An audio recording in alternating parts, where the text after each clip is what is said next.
كلشي كيبدا في واحد المدينه سميتها كاهنداق. في عام 1600 قبل الميلاد الناس في هذه المدينه كانوا محبوسين كعبيد، كل نهار بسوايع كثيره كيبداو ينقبوا بزز بهم على واحد المعدن سحري نادر وقديم سميتو الاترينيوم. حتى واحد النهار واحد من العبيد غادي يلقى هذا المعدن السحري، لاحظوا العبيد اللي كانوا تما كينقبوا معاه تما هما يتكشكشوا عليه بحال الدبان، كانوا باغيين ياخذوه ليه باش يتسماو زعما راه هما اللي لقاوه. حتى غادي يدخل وسط منهم واحد البجغوط وغادي يغوت عليهم باش يبعدوا منه. ودابا غادي نشرح لكم بلي هاد كاهنداق شحال هذه كانت هي مركز قوه، وكانت هي اللي متقدمه ومتطوره لقرون كثيره. وحتى غادي تجي ديك السوسه ما بين الدراس. هاد السوسه كانت هي الملك اختون، حكم كاهنداق بالجيش ديالو ولا فيها طاغيه، كان مهووس بالسحر والظلامي والهدف ديالو يصنع تاج صاباك، وإلا هاد التاج خدا قوته من الشياطين غادي يخلي اغتور لا يقهر. الدري غادي يدير الراجل يلقى اترينيوم عند قائد الجيش ديال اغشون. خونا شاف المعدن قال الراجل تبارك الله عليك راك عاجبنا، صافي لا دور غيره. ويقول ليه والمكافاه اللي وعدنا بها الملك؟ قال لي بغيتي المكافاه يلا تبعني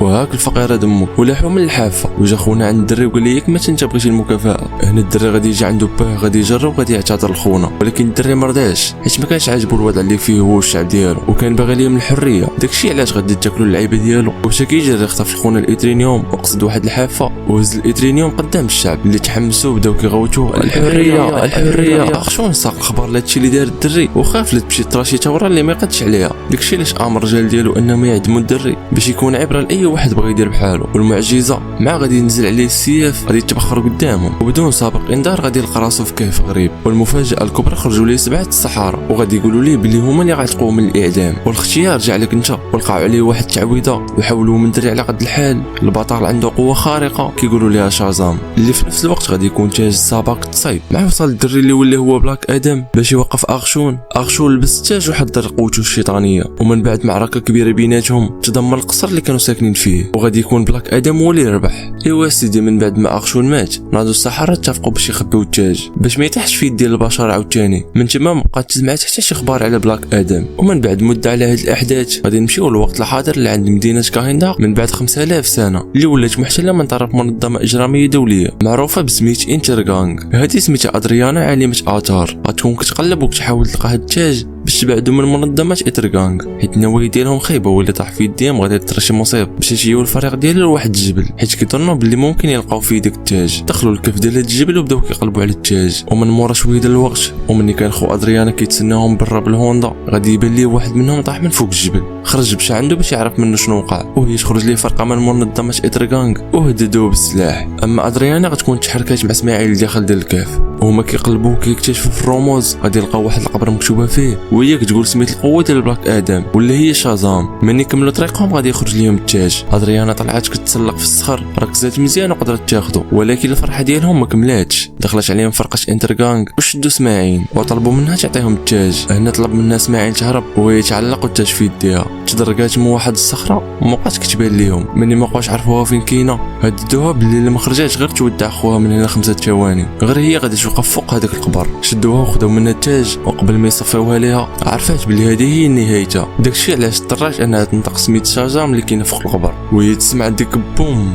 بمجرد ما نطقت ادريانا هاد السميه غتكون حرات بلاك ادم اللي كان محبوس في القبر ديالو هذه 5000 سنه. الفرقه باش تعرف شنو هادشي اللي قدامهم ولا كل واحد فيهم كيقول للاخر سير انت. الاخر فيهم ما لقاش لما يقول سير انت. تحكمت عليه الظروف يقصد بلاك ادم وباش زاد كملها قال لي هز يدك ويا ريت وما دارهاش. هو يهزو للفوق ورجعوا رماد بالطاقه اللي عنده. موراها عاودوا كيديروا عليه بالقرطاس والو. واش تقول صاحبنا واش تفافى ولا تجرح من شي بلاصه بحال غير كيكبوا الماء في الرمله. ادريان وخوها حسوا بالوضع خاطر عليهم وما يغيروها من تما. وهنا عينيك ما تشوف الا النور. مع بلاك ادم كانت عنده سرعه البرق حتى واحد ما كيعرف من يخرج ليه حتى كيلقى راسو طاح. بلاك ادم دا كيصفيها ليهم واحد بواحد ما عندوش يما مرحميني غادي يقتل واحد بالصاعقه وغادي تلاح منه المريطه اللي فيها التاج. ادريانا قبل ما تخرج من الكهف غادي تضرب عليها ومني مشى اسماعيل باش ياخذ منها التاج غادي يلقاها خاويه. غتكون ادريانا ديجا سبقاتو خدات التاج من المانيطه. في واحد اللحظه بسبب المعركه كانت غادي تطيح عليها الصخره وهو اعتق بلاك ادم في اخر لحظه. موراها علقت هي وخوها من الكهف وقصدوا الهوندا هربوا بها. وفي طريقهم قالت لادريانا لخوها بلي قدرات تشدي التاج. وفي هاد اللحظه بلاك ادم من يخرج غادي يلقى 2 هليكوبترات وجيش ديال الانترغانغ كيتسناو فيه ولكن واش غادي يحير فيهم؟ لا لا لا، طلقوا عليه قاذفه من الهليكوبتر وغادي يكون غبر وجا حداهم بلا ما يردوا البال. شد وحده من الهليكوبتر وخبط حبها مع اختها، والجيش الاخر كامل كيتيروا عليه، وصاحب لا ولا على بالو، غيكون بحال شي فيل كيشيلوا عليه النمل بعود سنان، وهو يتقل الوقت وبدا خدام على راحته. المهم جمع كلشي حب وتبان. بلاك ادم غادي يوصل عند ادريانا هي وخوها، وفي هذه اللحظه غادي يكون واحد من الجنود باقي حي شير على بلاك ادم بصاروخ مصنوع من الاترينيوم، وبلاك ادم قدر يشد الصاروخ، ولكن هذه المره ملي الصاروخ غادي يتفرقع غادي يقدر ياثر على بلاك ادم. وهنا غادي نعرفوا بلي الاترينيوم هي نقطه الضعف الوحيده اللي عنده، ناض قتل الجندي اللي بقاو طار بعيد، وبشويه ديال الوقت غادي يطيح مأثر بسبب واحد الجرحه خطيره عنده. هنا ادريانا قررت دي معاه باش تعالج ليه الضربه. في الجهه الاخرى غادي نشوفوا هاد العزيه اللي سميتها اماندا، غتكون مسؤوله في شي لعيبه، وهذا كارتر العزي اللي خدام عندها. اماندا سولته على الفريق اللي جمع باش يسيطروا على بلاك ادم ورجعوه من جا، حيت غادي يكونوا ساقوا الخبر وعرفوا بلي بلاك ادم تحرر من القبر ديالو، ومن اللي عرفوا القوه ديالو خطيره بزاف وممكن يقتل الناس ابرياء تخلعوا منه، وعرفوا صاحبنا ما معاش اللعب وبغا يديروا اللي في جهدهم باش يرجعوه فين كان. داكشي علاش جمعوا 4 الابطال باش يواجهوه. كارتر قال لها ما تخافيش، جمعت لك واحد الفريق ما نعاودش لك. اول وحده سميه ماكسيم، القوه ديالها التحكم في الريح، وكاين عندنا واحد الدري سميتو روستن، القدره انه كيقدر يغير الحجم ديالو باش يولي عملاق بقوه خارق. وقالت لي بلي هاد الجوج راه ما عندهمش خبره، وقال لها بلي جابت واحد الشيباني اللي سميتو كيتشن، والقدره ديالو عنده واحد الكاسك اللي كيعطيه قدرات خارقه وكيعطيه حتى رؤيه للمستقبل. وعاد كاين هو. هاد الابطال بربعه تجمعوا في واحد القاعده وحتى واحد فيهم ما كان عارف الاخر، غير كارتر هو اللي جمعهم، وجدوا راسهم وتحركوا بواحد الطائره غتكون تحت القصر. في نفس الوقت بلاك ادم غادي ينوض من الغيبوبه اللي كان فيها وغادي يلقاو ادريانا اللي سميتو امون، وما غيكون فيها حتى شي لعبه في هذا العصر اللي فيه هو دابا بطبيعه الحال، حيت كان محبوس في 5000 سنه. بزاف ديال الحوايج تبدلوا عليه. هنا امون بركو باش يشرح لي القصه، قال لي قبل 5000 سنه قال لي بلي كنتي انسان عادي، فجاه قدرتي تحول لبطل خارق وتحرر مدينه كاهندار من بعد ما قضيتوا على اخشو اللي كان كيستعبدكم هو والجنود ديالو، ولكن غير غبرتي. المدينه تعرضت للغزو شحال من مره ولحد الان باقا كاع ما تحرراتش، ودابا محتاجين شي بطل بحالك اللي يحرر لينا مدينتنا. ادم غادي يجاوبو غادي يقول لي بلي انا ماشي بطل، وموراها دخل في الحياه هرشو وخلى الدري داوب بوحدو، وخا هكا غادي يتبعوا امون غادي يحاول يقنعوه باش يعاونهم باش يقضيو على الانترغانغ. في واحد اللحظه امون غادي يسرق تالكي والكي واحد من الجنود ديال الانترغانغ. هنا واحد المجموعه ديال الجنود ومنهم الجندي اللي تسرق مشاو تبعوه، من شدوه غادي يجي عندهم ادريانا باش يقنع ما يطلقوه، حيت راه باقي دري صغير، ولكن الجندي يقدر يتعرف عليها وقال لها حصلتي فين هو التاج. ضربات الفقيره دمو جرات ولدها ويلا غادي تهرب ويتدا واحد اخر. هنا في هذه اللحظه غادي يتدخل بلاك ادم ولها الجنود حتى بعدت ادريانا هي ولدها، والجنود غادي يدوروا بلاك ادم من كاع البلايص قبل ما يرمشوا، صفى عليهم من بعيد وغير بسبعو الصغير. ودابا رجعوا هاد فرقه كارتر اللي غادي يكونوا وصلوا لمدينه كاهنداق، وغادي يتلاقاو مع ادم اللي كان هجوج من الجنود في السماء. مع تلاقاهم باش يتردخوا في الارض، كارتر غادي ينزل من الطياره وغادي يتحول طائر مجنح وغادي يعتقهم في اخر لحظه، وغادي يقول بلاك ادم بلي ما بغاش يخدموا معاه القوه ومن الاحسن يسلم راسو ويقول كلمه شجاعه باش يرجع من جا، ولكن والو بلاك ادم راسو قاصح وقال ليه رجع انت. من بعد الابطال الاخرين غادي يلحقوا على كارتر وهما يبداو يتشموا الكراسم. واخا فرقه العداله مكونه من 4 وبلاك ادم غير بوحدو، الا ان بلاك ادم كان النيفو ديالو طالع عليهم بزاف، وإلا جمعش القدرات ديالهم ب4 يلا غادي يعطوك 50% من القدره ديال ادم. حاولوا يتغلبوا عليه شحال من مره وداروا اللي في جهدهم ولكن ما كانوش قادين عليه. القرع دبابه بشريه. من بعد ما ربح بلاك ادم المعركه الناس كانوا فرحانين وعجبهم الحال وكيغوتوا بسميتو. موراها بلاك ادم تحرك من تم. ادريانا دوات مع الفرقه وشرحت لهم بلي بلاك ادم كاع ماشي شرير، بالعكس هو بطل، وعاودت لهم على التاريخ ديالو كيفاش حرر مدينه كاهنداق شحال هادي. رد عليها كارتر وقال لها بلي بلاك ادم ماشي كيف ما كتصوري، حيت هو ماشي بطل وما عمره غادي يكون بطل، والاسطوره ديالو تعودت بطريقه مغلوطه. اما بالنسبه للاسطوره الحقيقيه هي اللي غادي نسمعوها من دابا شويه. المهم من بعد هاد الهضره طلبت منهم ادريانا باش يمشيو معاها باش يهضروا مع بلاك ادم بطريقه حبيه وبلا مضاربه. وصلت ادريانا عند ادم وقالت لي بلي في صغري عاودت لي جداشي القصه ديال البطل اللي جا لكاهنداق باش يحرر الشعب ديالها، وهادشي من بعد ما غلب ملك اخشون في معركه طاحنه. ولكن هاد المعركه كامله كاع ما طراتش، وهادشي كامل وفقا للمعلومات اللي عند جمعيه العداله، وانما القصه الحقيقيه ما كانش الهدف ديالك هو انك تحرر الشعب ديالها، وانما كان الهدف ديالك هو الانتقام. وعاوتاني غادي نعرفوا علاش انتقم بالضبط، غير صبروا. وقالت لي القصه هي انك وصلت عند اخشون قبل ما يلبس التاج، وفي ديك اللحظه تعصبتي القوه ديالك تزادت حتى خرجت على السيطره، واضطروا مجلس الصحراء باش يحيدوا لك القوه ديالك حيت ما عرفتيش كيفاش تستخدمها. مراها حبسوك في ديك القبر وكملتها وقالت لي باش تفهم اكثر انت ماشي بطل. وبلاك ادم ما نكرش وقال لي عمرني قلت على راسي بطل، وقالت لي واخا ما كنتيش بطل دابا عندك الفرصه باش تولي بطل، وانت بطل ما غاديش دير ديك لايك لا صافي اسمح لي. المهم رد عليها بلي هو موافق يسمع فرقه العداله ويتعاون معاهم، ولكن حذرهم بلي اللي حاولوا يتقاتلوا معاه غادي يصفيها لهم برا هاد المره. في نفس الوقت غادي يوصل امون الدار من بعد ما عطاتو مو التاج يخبيه، ولكن غادي يتفاجئ من بعد ما غادي يلقى اسماعيل باقي عندهم وكان باقي حي من بعد ما ظنوا باللي مات في الكهف ملي راب. امون براسو فرح ملي شاف اسماعيل باقي على قيد الحياه، وغادي يذكر بلي التاج عنده. اسماعيل ما غيعرف التاج عند امون، تسيف عليهم بحال ما كيعرف فيهم حتى شي واحد، وجبد عليهم سلاح وهددهم يعطيو التاج. وهنا غادي نعرفوا بلي اسماعيل مع منظمه ايترغانغ. خو ادريانا ضحى براسو وهجم على اسماعيل وطلب من امون يعلق بالتاج. فعلا امون هرب بالتاج وتخبى في واحد البلاصه كيعرفها غير هو، ولكن اسماعيل غادي يتيري في خو ادريانا وغادي يمشي باش يقلب على امون. غادي يلقاه غبر في هاد الوقيته ملي كانت الفرقه العداله كيتفاوضوا مع بلاك ادم. ادريانا غادي يصوني ليها التليفون من عند ولدها وعاود ليها داكشي كامل اللي وقع ليهم، وقال لها بلي فرقه ايترغانغ كيقلبوا على التاج اللي معاه هو دابا. ادريانا تخلعات على ولدها وطلبات من بلاك ادم يدير شي حركه قبل ما يصفى هو لولدها. امون من قطع مع عمو خرج من المخبأ ديالو بقى كيتسلل باش يهرب بلا ما يشوفوه، ولكن ضربوا عليه وبقاو تابعينه. مع قدروا يشدوه غادي يوصل بلاك ادم، بقى ملاهي معاهم وكيصفيها لهم واحد بواحد. ومني بلاك ادم كان ملاهي معاهم اسماعيل غادي يشد امون وغادي يخطفوا في واحد من المواطن ديال ايترغانغ.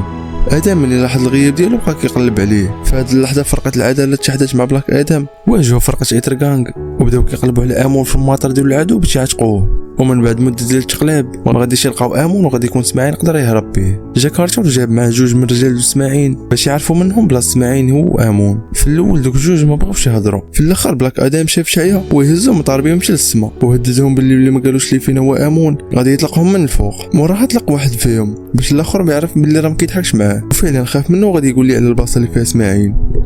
من بعد مده قصيره غادي نشوفوهم اقتحموا المقر ديال اسماعيل وقضاو على معظم الرجال ديالو. بلاك ادم مشى باش يعتق امون وفي نفس الوقت باش يتهنى من اسماعيل، ولكن ما غيقدرش حيت غادي يكون اسماعيل شاد على راسو هو امون بالمعدن ديال الليترينيوم، وما غيقدرش ادم يخترقو حيت هو نقطه الضعف ديالو. يعني اسماعيل غادي يهددهم وغادي يقول لهم ما غاديش نعطيكم امون حتى تعطوني التاج. ادريانا ما كانت خايفه على ولدها وتاقت في هضره اسماعيل، مشات وعطاتو التاج. قالت لي دابا بلي ما بقيتيش محتاج ولدي اراه. من بعد ما خد التاج غادي يقول لهم اخيرا غادي نولي انا هو الملك ديال كاهنداق. وهنا غادي نعرفوا بلي اسماعيل هو اخر واحد من النسل ديال الملك اخشون. المفروض من اسماعيل خد التاج انه رجع لهم امون كما اتفق معاهم، غادي يلغي الحاجز ديال الايدرينيوم، ومن بعد غادي نعرفوا السبب علاش دار بحال كيما هكا وغدر بهم وتير بامون بقرطاسه. في هاد اللحظه بلاك ادم غادي يمشي بسرعه البرق وغادي يقدر يعشق امون. في نفس الوقت اسماعيل غادي يلبس التاج، وبلاك ادم عاوتاني غادي يتعصب وغادي يفقد السيطره على راسو. خرج طاقه كبيره من الجسم ديالو ودمر البلاصه اللي كانوا فيها تماما كيف ما دار شحال هذا في القصر ديال اخشون. فرقه العداله غادي تكون عتقات ادريانا وولدها من الغضب ديال ادم، ولكن واخا هكاك امون غادي يغيب. ومن جاو يقلبوا غادي يلقاو اسماعيل مات في الانفجار. بلاك ادم مشى غيرها من تما وموراها تبعو كارتر هضر معاه وقال لي اسماعيل قبل ما يموت كان كيهضر على شي دري سميتو هوروج، وسولو شكون هو هذا هوروج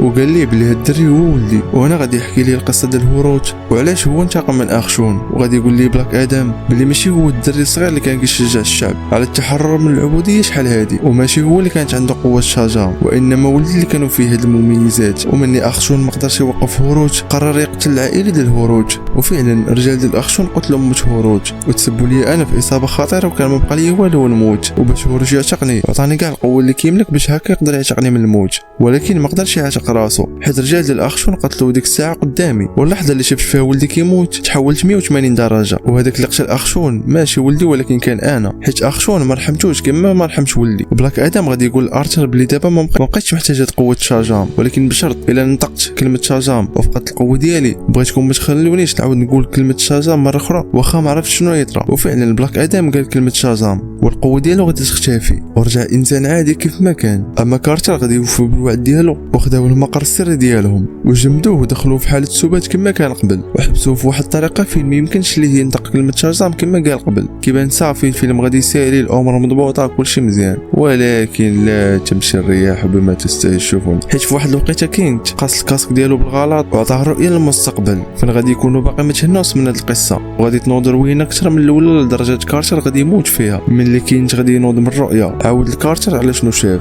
وغادي يقول ليه ياك التاج في امان وحتى من بلاك ادم راه حبسناه مزيان. ادريانا في خلال البحث ديالها على التاج غتكتشف باللي التاج كيفعل القوه ديالو ملي مولاه كيموت. يعني اسماعيل خطط لهذا الشيء كامل، يعني بالعين يخطف امون حيت عارف بلاك ادم غادي يجي يعتقو ومن بعد غادي يقتلو، وهذاك الشيء اللي كان باغي اسماعيل وكان باغي يقتلو هو لابس التاج. وفعلا غادي نشوفوا اسماعيل باقي حي وغادي يكون غير انتقل للجحيم باش ياخذ قوه ديال الشياطين اللي كاينين تما. الشياطين منحوا سمعين قوه كبيره وحولوا لشيطان خطير سميتو سابق وخرجوه من تما. اين فوا فرقه العداله ساقوا الخبر لهذا الشيء مشاو قصدوه كيجريو تيراو عليه بالقرطاس من الطياره، ولكن سابق قدر يطيحها بكل سهوله. تما هما يخرجوا من الطياره وبداو كيطيفوا معاه، وكان خاصهم يمنعوه باش ما يمشيش يبرك على واحد العرش والا القوه ديالو غادي تضاعف.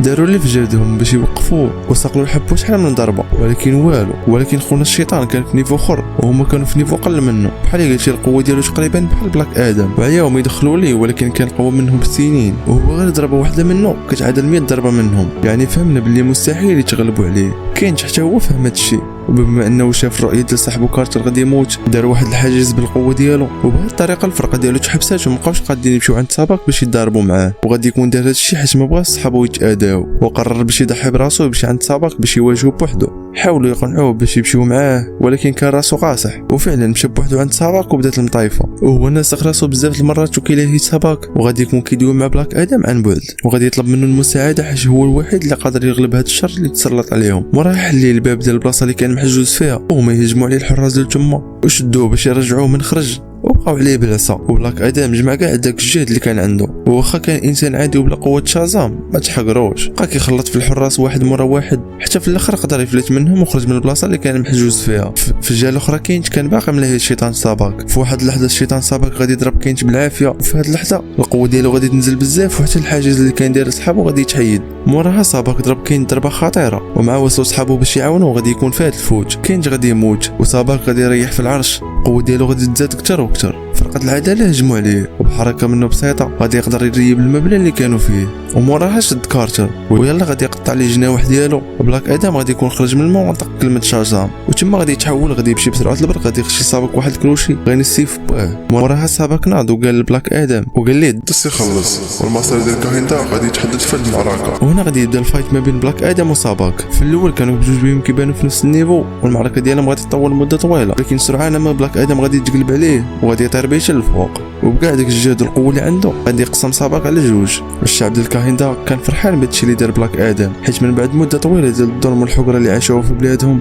اخيرا تحرروا منها. حتى لهنا غادي نكونوا سالينا نهايه القصه. شكرا بزاف للدعم ديالكم ونشوفكم في فيديو جاي. باي باي.